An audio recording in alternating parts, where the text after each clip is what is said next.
Bibles to Psalm 22. And we'll turn our Bibles to Psalm 22. And I won't be speaking on the whole Psalm. So first we'll look at some characteristics of the Psalm. Okay. This Psalm is titled in my Bible as Why Have You Forsaken Me? That is the title that I see in my ESV Bible. So that is what I put up here. Okay. So just some couple of points regarding this Psalm is that this is a Psalm of David, firstly. Okay. Also, it is a messianic Psalm. So there are a large number of prophecies about Christ and his crucifixion that are there in this psalm. And there are some specific psalms in the Bible that specifically points to the Messiah and his role in history. So these psalms are called messianic psalms. So here we have a messianic psalm here. Okay, and there are around 31 verses in this psalm, which is somewhat makes it a bit long. So we won't go through the whole psalm. I'll just read the first 8 verses. We'll focus on the first 8 verses. And then later on, we'll look at a few verses even from the later part of the Psalm, which will give us a better understanding of these messianic prophecies that we find here written much before Christ actually came and did what he did. So I'll just read, okay, I put Psalm 22, 1 to 10, but it is 1 to 8. Okay, the first 8 verses we'll read. Okay, so I'll read aloud because we don't have the convenience of all of us reading. So it says, my God, why have you forsaken me? Why are you so far from saving me from the words of my groaning? Oh my God, I cry by day, but you do not answer, and by night, but I find no rest. Yet you are holy, enthroned on the praises of Israel. In you our fathers trusted, they trusted and you delivered them. To you they cried and were rescued. In you they trusted and were not put to shame. But I am a worm and not a man, scorned by mankind and despised by the people. All who seek me mock me, they make mouths at me, wag their heads. He trusts in the Lord, let him deliver him, let him rescue him, for he delights in him.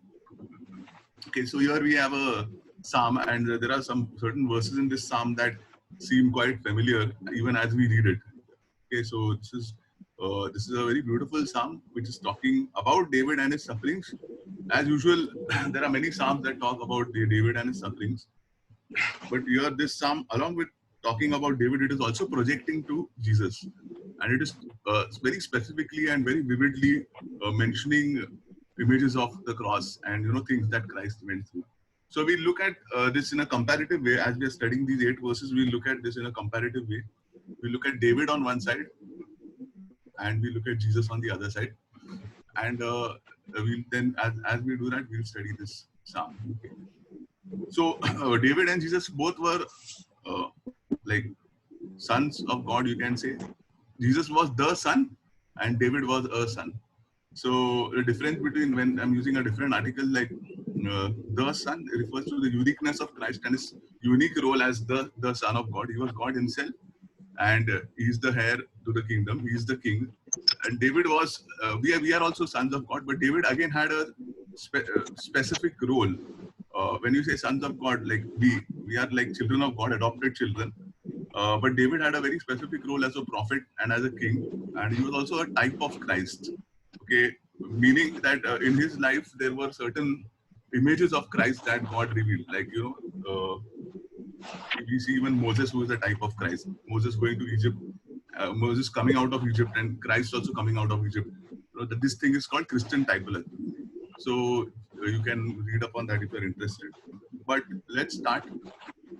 Okay, so God forsaking his sons temporarily. Again, I explained what sons actually means. David was a son and Jesus is the son. They're different, they're not equal. But in the first few verses, okay, the first 3 verses you can say is here, it says, my God, why have you forsaken me? Why are you so far from saving me from the words of my groaning? Oh my God, I cry by day, but you do not answer. So here, the psalmist is actually saying that God has actually forsaken him. David was facing severe challenges as he was hunted. His life was in danger. Saul was hunting him. There were enemies around him who surrounded him. And when we see this in many of the Psalms, and that same thought, the same kind of anguish of his heart is expressed here, where he's talking about the God. He's telling God that how God is now forsaken him. God is not answering. He's not seeing any change in his situation. But verse 3 is very noteworthy. In spite of this, in spite of how he's perceiving God to be actually dealing with him, not in something that he wants God to deal him in that manner. God is dealing with him in a different manner. Yet he's praising God. He's saying, "Yet you are holy, enthroned on the praises of Israel." Okay, so that verse 3 is David praising God in the midst of adversity, though he can't see God working. So that is we see this as David. David's situation, he's being hunted by his enemy. In that context, he's saying this. But this verse also is the first part is directly pointing to Jesus hanging on the cross. He said these words. Jesus said the words, my God, why have you forsaken me?" And you can see this in Matthew 27:43. Okay, in Matthew 27:43, I'll just read about the ninth hour. Jesus cried out with a loud voice saying, "Eli, Eli, lema sabachthani." Okay, that is, my God, why have you forsaken me?" So these words are what Jesus speaking in Aramaic. It's not Hebrew, and both these languages are very similar. The word sabachthani is common in both languages, but here, if you look at the overall sentence, it's Aramaic that Jesus is speaking in. Aramaic was the spoken language generally of that time, at least of Jesus and his companions, his disciples. So here, Jesus also is talking about how he's expressing to his Father, that the state that he is in, how he's separated from God, and how it hurts him. So that is what we see here. This is a very direct prophecy of what Jesus would say, and what would happen, that the Father and the Son, there would be a fracture in their relationship temporarily for the sake of mankind. That is what is being. So we look at the second part. The first part is that God forsaking his sons temporarily. Okay, here God is working his plan, but there was a suffering that was involved. That even that David went through, and even that Jesus went through. David, if you can see, was being hunted by his enemies. Jesus, the magnitude of what Jesus went through was much greater, as the role of Jesus is much greater than David. That is one thing that we have seen in the first part. Here, second is in the second couple of verses, he's recalling something in history. Okay, the psalmist, he's saying, in you our fathers trusted. They trusted and you delivered them. To you they cried and were rescued. In you they trusted and were not put to shame. So what he's trying to say is that how God has actually rescued uh, the forefathers, and that God has a history, okay, of having a plan and executing it, of delivering, of rescuing, of not putting to shame. So this is what David is calling to, like a historical plan of God that ended in the deliverance of David. Okay, uh, ended in the deliverance of David in terms of how Israel has always been protected and delivered by God, and that is like from a historical perspective how David and his family, his lineage was protected, but also individually God is going to protect David. Okay, in a very personal manner. Okay, and on the other side, Jesus, God has a plan. As he rescued the Israelites, he would rescue all of mankind using Jesus. So this would culminate in the saving of mankind. Okay, and the last part is mocking and suffering is part of the plan. Mocking and suffering, part of the plan. In verses 6 to 8, we see. Okay, so again, here this is a prophecy. It says, "But I am a worm, not a man, scorned by mankind and despised by the people. All who see me mock me. They make mouths at me. They wag their heads. He trusts in the Lord. Let him deliver him. Let him rescue him, for he delights in him." So here, David is saying that, how he's being despised by enemies who chased him, and how they are mocking him, and how he's lost all honor. Okay, he's lost all self-respect. It is one thing to go through physical challenges and suffering, but it is one more thing to go through social challenges and suffering. Being despised by people is also a very horrible thing. So that is what is being seen here. He's being mocked by people, those who are around him, and that is a different kind of suffering. And here we see Jesus also was mocked on the cross. And the words here, very specifically, he trusts in him. He trusts in the Lord, let him deliver him. Let him rescue him, for he delights in him. Okay, this directly points to Matthew 27:43. Okay, I put the reference wrong. It's Matthew 27:46, I think. So, okay, if you see that, you can check that. He trusts in God. Let God deliver him now if he desires him. For he said, I am the Son of God. So the soldiers are actually mocking Jesus. Okay, that is what this verse is pointing to. That, and this is again a very direct prophecy. And in just 8 verses, there are 2 very direct references to what is happening on the cross. Uh, these 2 references to the crucifixion of Christ, they are just 8 verses apart. And in Matthew, they are just 3 verses apart. Matthew 27:43 and Matthew 27:46. So it's a very extraordinary thing that we see here. So we don't have time for more. This whole psalm is very interesting if you go through all the verses step by step.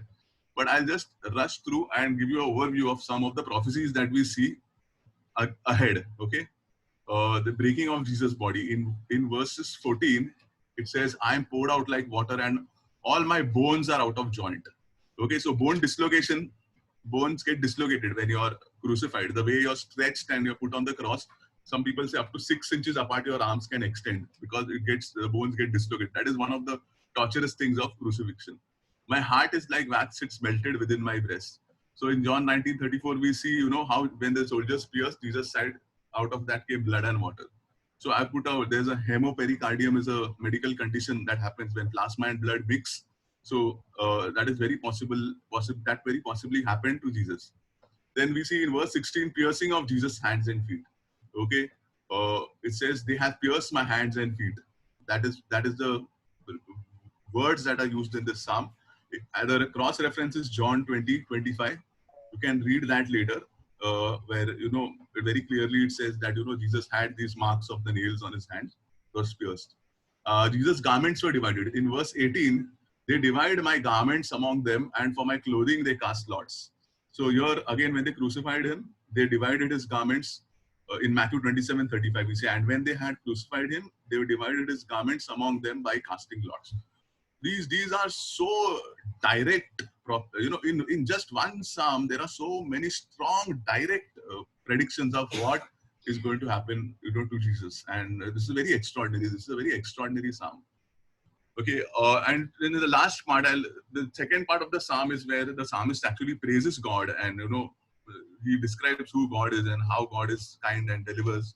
So there are a couple of verses where in verse 28 he says, "For kingship belongs to the Lord, and He rules over all nations." So Jesus' kingship is talked about in this part. I've given a cross reference, and in the end, towards verse 30 and 31, is saying, "Posterity shall serve him." Again, and I've given a cross reference of how that was. We know that how everybody will serve, every knee shall bow, and I've given a cross reference for that, Ephesians 3:20. I'm not reading it because of lack of time. And also the last part in verse 31, it ends with that He has done it, which points to it is finished. Like it's like a somewhat a similar parallel where Jesus on the cross, he said it is finished. After he had completed the work of saving of all of mankind, this is what Jesus said. So you can study the psalm. It's very interesting. Psalm 22. If you get time, you can go through it and see all the prophecies that exist in it, and later on. But we'll close by looking at some attributes of God that we could get out of the psalm. That is, our God is a sovereign God whose plans will come to pass. Okay, in the start we see where he's talking about, David talks about historically how God brought about saved the people, saved the Israelites, and how he was confident that God will save him too. In that, we have seen through the history of the Bible how God is a God whose sovereign plans will come to pass, and his plans for the overall good of mankind, for the good of the church, will always come to pass. So we see the strength of God in that. We see that God is also a suffering and humble God, because these glimpses of suffering that are given, how God, he humbled himself and he went through this suffering for unworthy people like us. So that is the kind of God that we serve. He's also a God who transcends time, because we see the prophecies that he's given. That Psalm 22 was written much before Christ came. But God, for him, time is not a veil. He can see everything across time. And through his great wisdom, he has revealed these things to man about the future. So that our God is a God who transcends time. And finally, our God is a God of love who died so we could live. Looking at through that psalm, how it points to Jesus who died for us on the cross so we could live. So with this, we'll close our psalm and we'll go into a time of prayer and worship, remembering God, remembering Jesus and all that he has done for us so that we can praise him for these things.